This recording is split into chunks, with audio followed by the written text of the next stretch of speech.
At CapMan Real Estate, we started from 2 stars in 2021 and ended up with 5 stars last year and this year, 2025.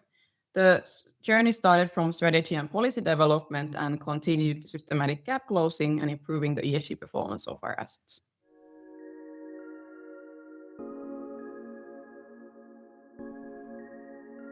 To set the scene, CapMan Real Estate manages core and value-add real estate funds in the Nordics and Northern Europe. CapMan Real Estate is part of CapMan Group, which is a listed private equity company in the Helsinki stock market.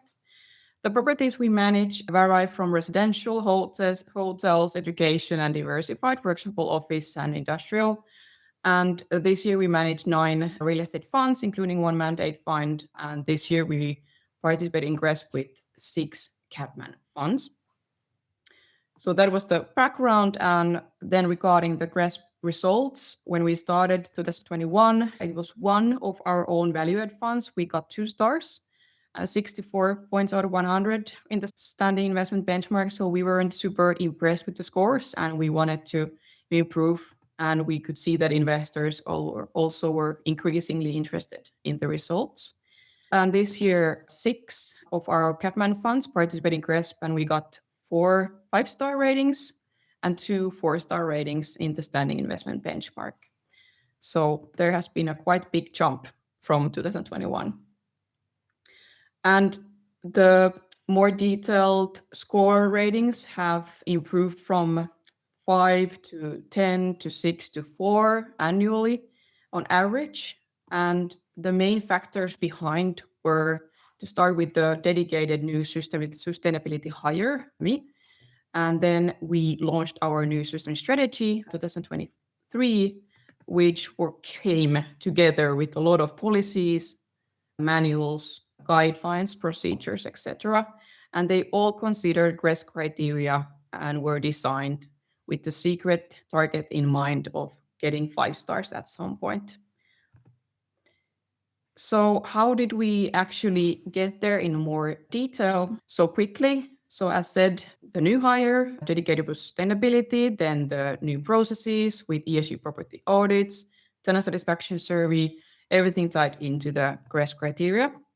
And then when we launched the system strategy, it was quite comprehensive take to really increase the level of sustainability management and performance across the funds.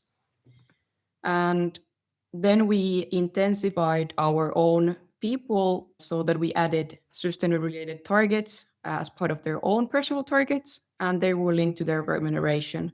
So that also helped along the way to make it practical for each in our team members. And we also supported the team members with having certain template, checklist, procedures. And then we introduced different manuals, for example, the design and construction manual, tenant fit-out and refurbishment manual, system procurement policy, and much more. And all of them were focused on sustainability and designed to meet the GRESB criteria. And that was also the time when our team members really understood how the strategy is translated into action and practice. Green building certifications, we also worked from 12% certified properties back in 2021 and to get to the 68% in 2024 in terms of the square meter coverage. So that's also a big jump. So to summarize, our work has been systematic across the different levels. So CapMan Group, CapMan Real Estate, the funds and asset level. And GRESB has been a great measuring stick in terms of the progress.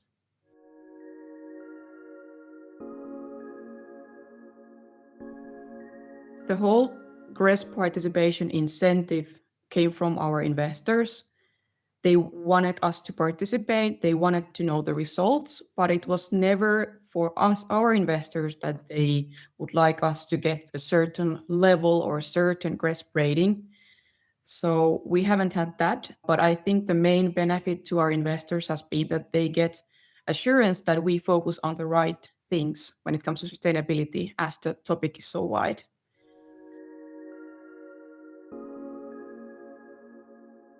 GRESB has steered our decisions in many ways. The GRESB criteria and the weighting has steered our manuals and procedures. For example, now we are updating our green leases to match with the latest criteria.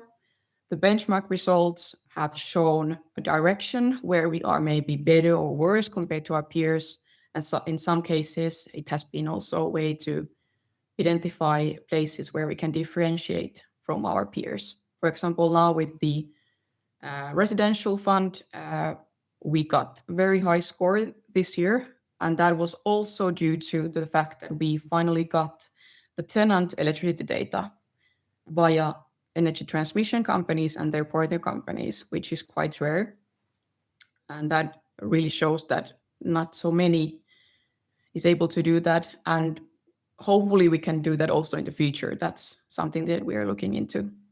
And now GRESB dares us also to focus on the sub-metering for geothermal energy, solar panels, and EV chargers to get even better data quality.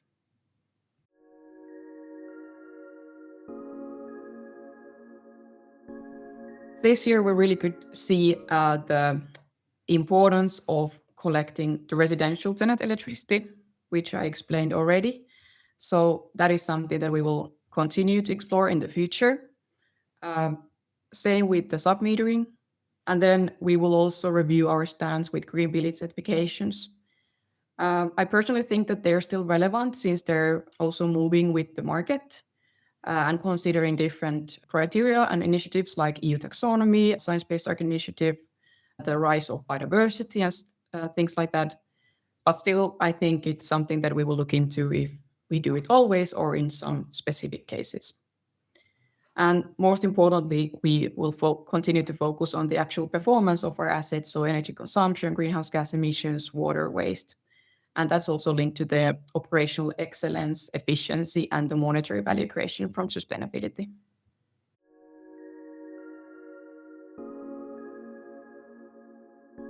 Monetary value creation from sustainability is definitely a timely topic in this political and market environment. We see value in different ways. It could be about adding or preserving value at asset level, for example, energy performance certificates or operational efficiency. It could be about risk management, license to operate. It could be about reputation, lender target setting and margin discounts in system-linked bonds or system-linked loans, for example. It could be about compliance and regulation in time. And I think right now it's also interesting with the property valuators and international valuation standard, which came into force this year. And our own property valuators, for example, in Finland, has asked about the GRESB data. So that is also something we are definitely looking into, and where GRESB data can provide value.